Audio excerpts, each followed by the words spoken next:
Telefonide disainerid näevad palju vaeva, et teha atraktiivseid seadmeid, mis kannataks ka kõige karmimaid tingimusi ja kobamaid näppe. Kahjuks on ka parimatel puudused ning kasutajana tasuks peeglisse vaadata. Kas naudin seda disaini imet ja riskin purunemisega või leian väärilise korpuse, mis mu investeeringut kaitseb. Gorilla Glass kaitseb ekraani juba päris hästi, kuid kaitseklaas, mida praktiliselt näha ei ole, kaitseb veelgi paremini. Purunedes vahetad välja vaid ekraani kaitse.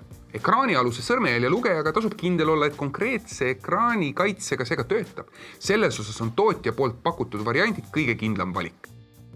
Korpuseid on igasuguseid, uuste ja akendega silikonist ja nahast. Meeles tasub pidada, et kasutades korpust võtab see vastu löögid ja kulumise, mille osaliseks muidu saaks sinu telefon.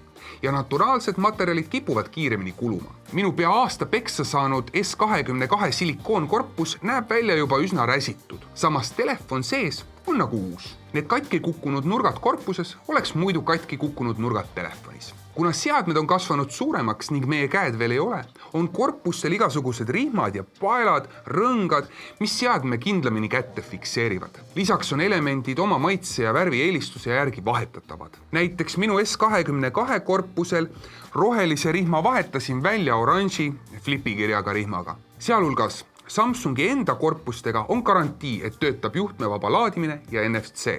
Seega kindlustus või mitte, telefoni purundamine ja parandamine on tüütu protsess. Kaitse oma investeeringut korpusega ning isikupärastase oma maitse järgi. Toodete lingid video kirjelduses.